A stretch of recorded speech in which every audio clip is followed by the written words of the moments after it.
शिव महापुराण की कथा कहती है हमको ऐसे भी लोग मिलेंगे जो दिन रात आपको अपशब्द कहते मिलेंगे, दिन रात आपको गालियां देते मिलेंगे, आड़ा टेढ़ा बोलते मिलेंगे, अपशब्द कहते मिलेंगे। और बड़ा सुंदर संवाद हमारे यहाँ आता है, कोई कुत्ता कीचड़ में लथपथ है, कोई कुत्ता कीचड़ में पूरा की पूरा भिड़ा हुआ है, कोई कुत्ता कीचड़ में पूरा की पूरा भिड़ा है, पूरा की पूरा लथपथ, और वो उचक रहा है, वो कुत्ता उचक रहा है और दौड़ रहा है, कुत्ता कहीं पूंछ हिला रहा है, कुत्ता कहीं इधर उधर उचक रहा है, और आप बहुत अच्छे कपड़े पहने हो तो आप उस कुत्ते के पास जाओगे क्या? बोलो बोलो, जम के बोलो रे, नहीं जाओगे। कुत्ता अगर इधर उचक रहा है तो तुम थोड़ा दूर से निकल जाओ। आप में से कोई ऐसा नहीं होगा कि उस कुत्ते के पास जाएगा, क्योंकि कुत्ता कीचड़ में लथपथ है, कुत्ता कीचड़ में पूरा समाया हुआ है, कुत्ते के शरीर पर कीचड़ लग रहा है, कुत्ता कीचड़ को लगाकर उचक रहा है, कोई उस कुत्ते के पास नहीं जाता, उस कुत्ते से लोग दूरी बनाकर चलते हैं।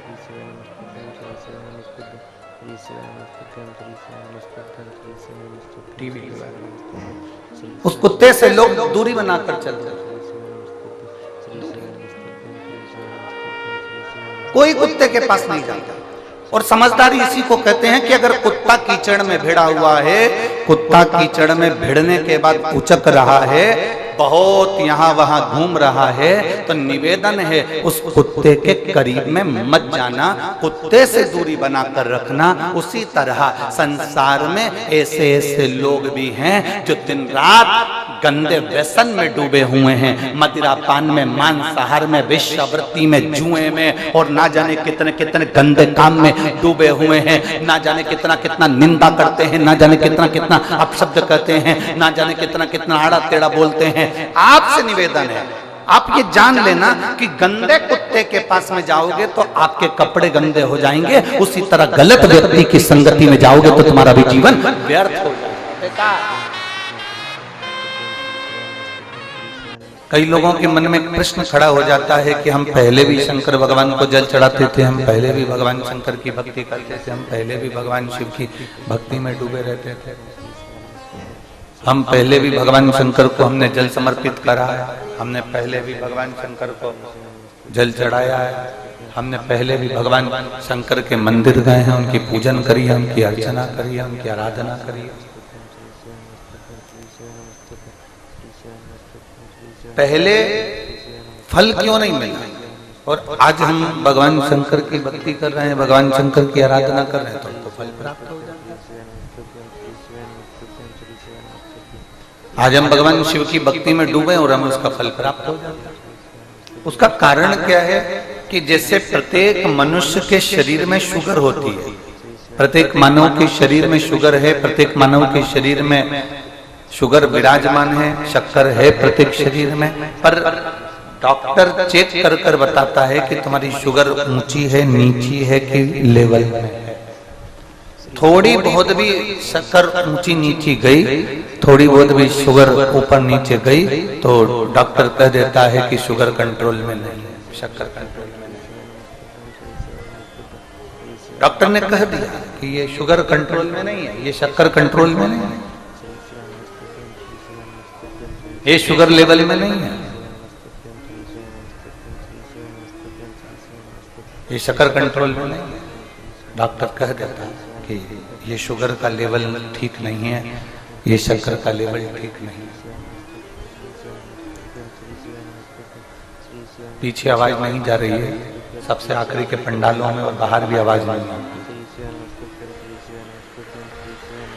साउंड बिल्कुल सेट नहीं है, रखती हुई।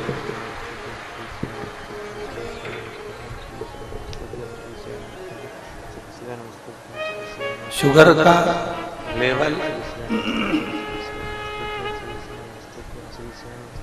ऊंचा नीचा होता है, जैसे ही शुगर ऊपर नीचे जाती है तो डॉक्टर कह देता है कि ये ऊंची चली गई, ये नीची हो गई, ये लेवल में नहीं है। पीछे के माइक ऑन खोलिए, पीछे पीछे के सब दूर के माइक खोलिए जरा बाहर। शुगर का लेवल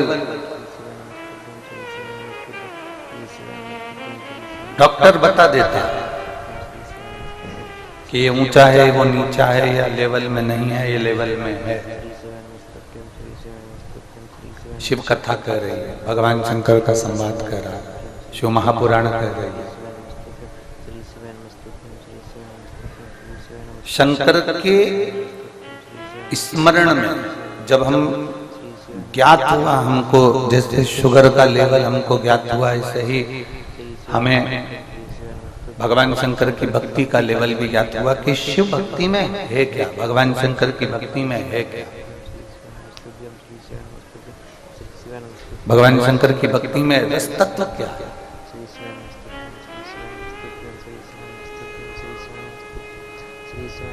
और जब हमें ज्ञात हो गया कि ये अशोक सुंदरी का स्थान है, ये गणेश जी का स्थान है, ये कार्तिकेय जी का स्थान है, ये माँ पार्वती जी का स्थान है, ये शिवलिंग शंकर का स्थान है, ऊपर से जो जल एक एक बूंद टपक रहा है, ये भगवान शंकर की 5 लड़कियों का स्थान है। जब हमें ज्ञात हो गया तो हमको अनुभव हुआ कि हम अगर इस स्थान पर जल समर्पित करते हैं, या इस स्थान पर हम पहुंचते हैं, या हम भगवान शंकर की ऐसी भक्ति को अगर हम प्राप्त करते हैं, तो बाबा हमारा सुनेगा, ये निश्चित है। और बाबा सुनकर हमारी झोली खुशियों से भरेगा, ये निश्चित है।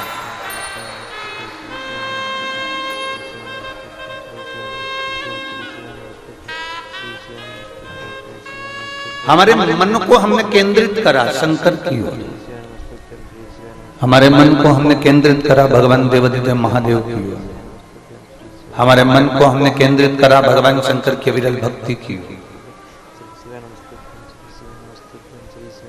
एक कपास रुई, कपास में आग लगाओगे कितनी देर लगेगी जलने में? जम के बोलो जरा जल्दी से।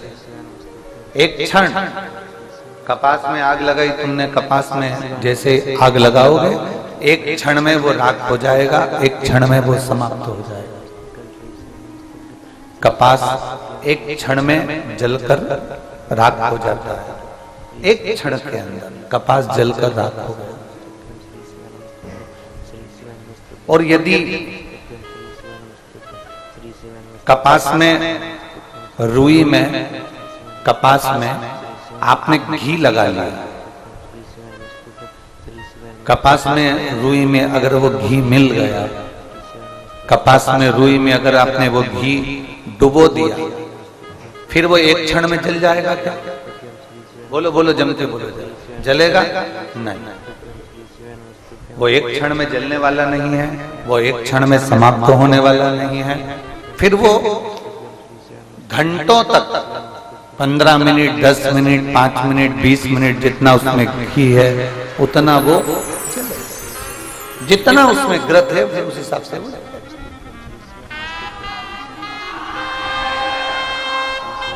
जितना ग्रत है उसमें, जितना घी है उसमें, फिर उस हिसाब से वो जल। कपास को जलने में देरी नहीं लगती, कपास 1 मिनट में जलकर राख हो जाता है। पर कपास में अगर घी लगा दिया जाए, कपास को घी में डुबो दिया जाए, तो वो घंटों तक चलता है और घंटों तक प्रकाश भी करता है।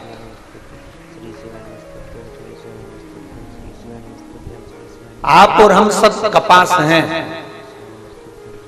दुनिया के तानों से, दुनिया के शब्द से, दुनिया की गाली से, दुनिया के आड़े पड़े विचारों से, दुनिया के तानों से, दुनिया के अपशब्द से हम तुरंत जल जाते हैं, तुरंत। आप और हम सब कपास की तरह हैं, आप और हम सब कपास की तरह हैं। एक क्षण लगता है और हम जल जाते हैं, एक क्षण लगता है और हम जल जाते हैं, एक क्षण बस।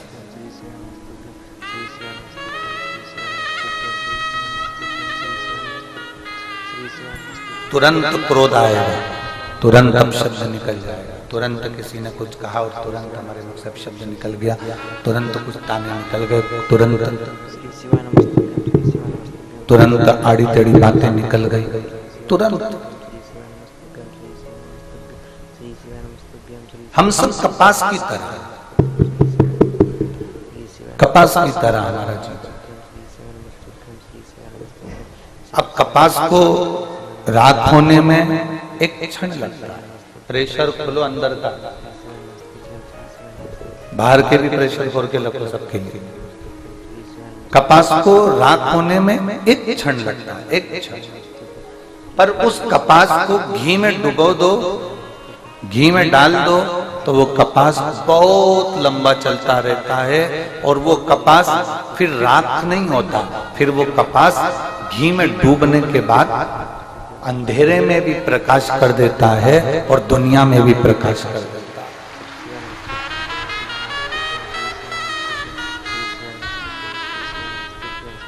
आप और हम सब कपास हैं। आप और हम सब लोग कपास की तरह हैं। किसी ने कुछ कहा जल गए, किसी ने कुछ कहा क्रोध आ गया, किसी ने कुछ कहा शब्द तुरंत हमको क्रोध आ गया। ये सब जल रहा है, ये सब अपन कपास की तरह जल रहा है। पर जब से आपने शिव महापुराण के घी में डुबकी लगाई है, जब से कपास को घी में डाला गया है, तब से कपास जलता तो है पर दुनिया में प्रकाश करता है। वो स्वयं राख नहीं, वो स्वयं राख नहीं। और तेरी कृपा बिना न हिले एक भी अणु, लेते हैं श्वास तेरी कृपा से। बखान क्या करूं मैं राखों के का, चपटी भभूत में खजाना कुबेर का। हे गंगाधार मुक्तिवार ओंकार तू, भोले ओंकार तू।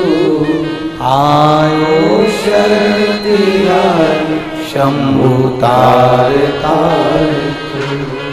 बखान क्या करूं मैं राखों के ढेर का, चपटी भभूत में खजाना कुबेर का।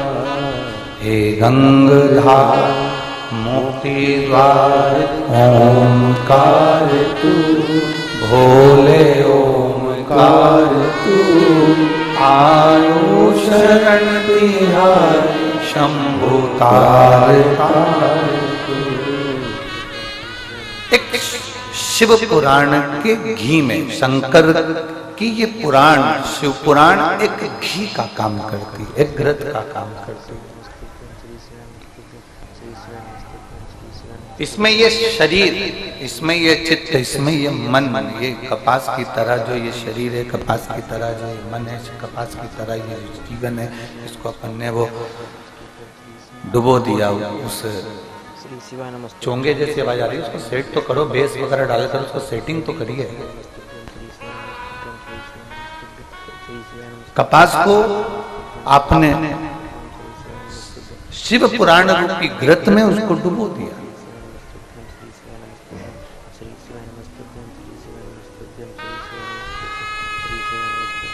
अब उसने क्या करा है? प्रकाश ही प्रकाश करा। प्रकाश कैसा करा? आपने जो सुना वो सुनकर आपने दूसरे से कहा। उसने कोई एक लोटा जल भगवान शंकर के मंदिर में चढ़ाना प्रारंभ करा, एक लोटा जल भगवान शिव को देना प्रारंभ करा, एक लोटा जल भगवान शंकर को समर्पित करना प्रारंभ करा। और वो जब समर्पित करना प्रारंभ करा तो उसके जीवन में भी प्रकाश आया, उसके जीवन में भी प्रकाश आया। अर्थात केवल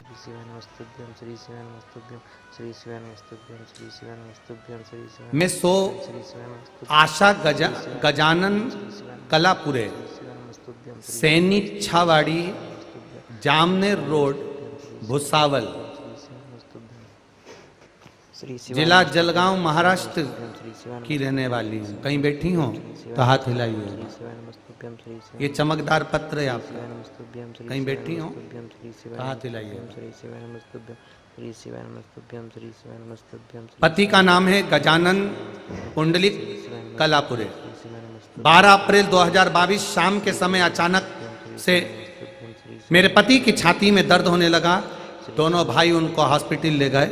डॉक्टरों ने एक्सरे करवाया। डॉक्टर ने बोला इनके फेफड़ों के बाजू में एक गठान है, तो आपको बायोस्पीच के लिए जलगांव जाना पड़ेगा।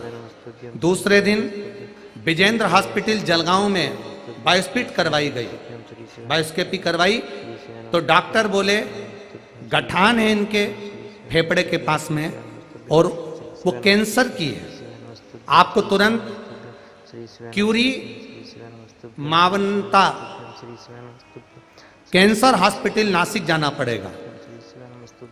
14 अप्रैल 2022 को गुड़ी पड़वा के दिन वो नासिक दवा खाने को ले गए, कैंसर हॉस्पिटल में ले गए। नासिक के मानवता हॉस्पिटल डॉक्टर ने बोला इनको फेफड़े के पास में गठान है, वो कैंसर की है, 17 कीमो थेरेपी करवाना पड़ेगी। 3 महीने के बाद ऑपरेशन करेंगे, गठान निकालेंगे और फिर इनका इलाज प्रारंभ करेंगे। आंखों में जल भर गया गुरुदेव जब ये इन्होंने एक बात लिखी है, इसलिए इस पत्र को पढ़ा कि ये निर्व्यसनीय है। हमें आश्चर्य इस बात का हुआ कि इनको कोई व्यसन नहीं है, ना ये मदिरा पीते, ना ये मांसाहार करते, ना ये तंबाकू खाते, ना कभी धूम्रपान करते, ये निर्व्यसनीय है। फिर ये बीमारी कैसे हो गई, फिर ये बीमारी कैसे आ गई?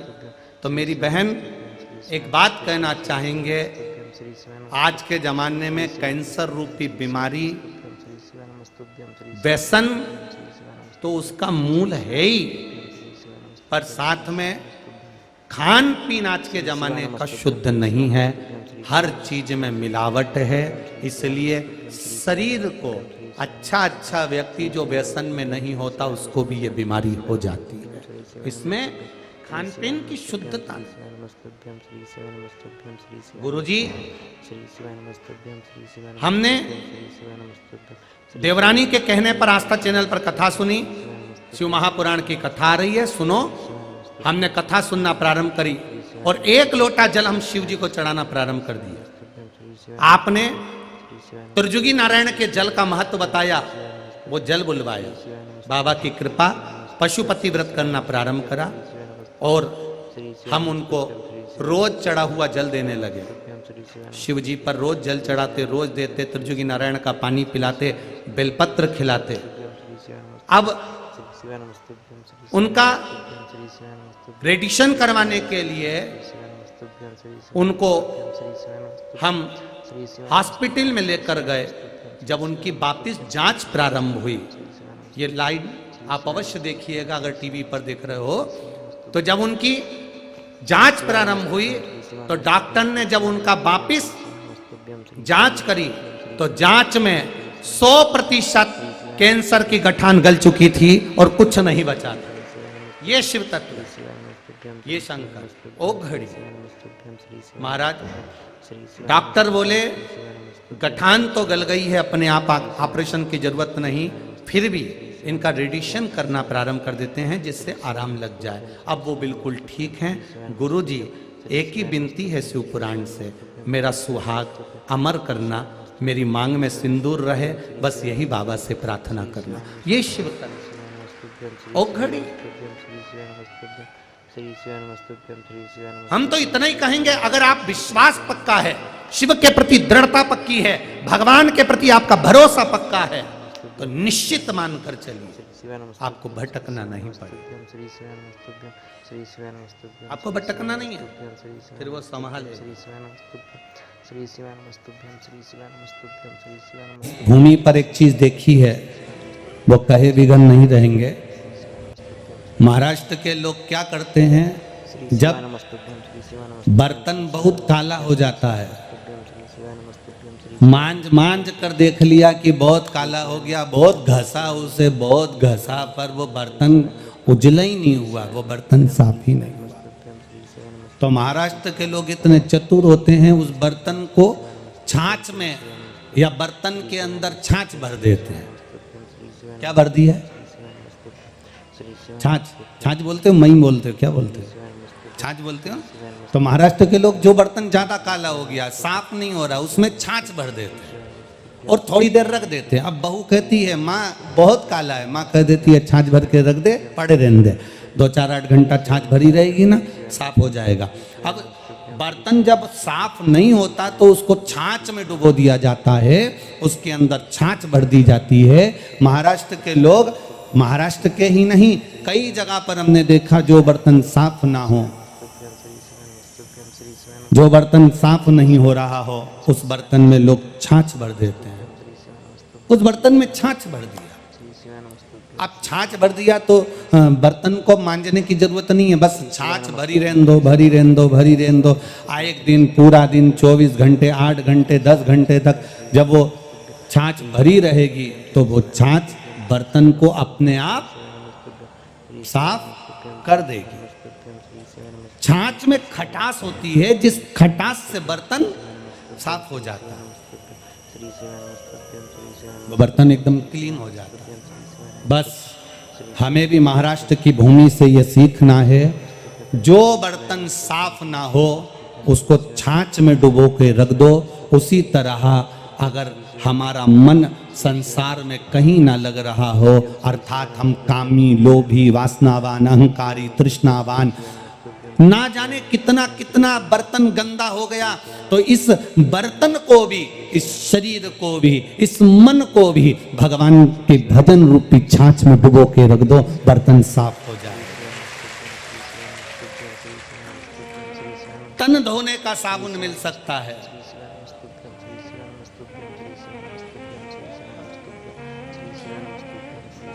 आजकल तो साबुन भी खत्म हो गया, साबुन की जगह आजकल बॉडी वॉश आ गए, वो क्या बोलते हैं, सोप आ गया, बॉडी सोप, और फेस वॉश भी आ गया। इतना लोगों ने प्रोग्रेस करी, इतनी तुकतान लगाई, इतनी तुकतान लगाई, इतनी प्रोग्रेस कर ली कि साबुन भी पकड़ना नहीं पड़ेगा, केवल होटल में जाके यूं दबाओ, यूं निकले होता नहा के बाहर। और चलो तो चलो, हैदराबाद कथा करने गए थे, वहां तो बाल्टी भी नहीं धरी उनने, ना डब्बा धरा।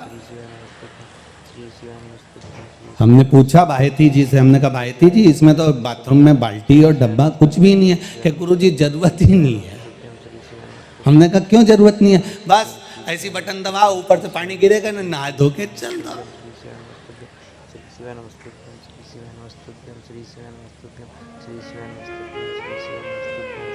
कितनी प्रोग्रेस करी, बहुत उन्नति हमारे राष्ट्र ने करी है, मना नहीं है, पर एक उन्नति इस राष्ट्र की जो पुरानी है उसको अपने जीवन में उतार कर रखना, भगवान की भक्ति, ये उन्नति सबसे पुरानी है, इसका भजन कर।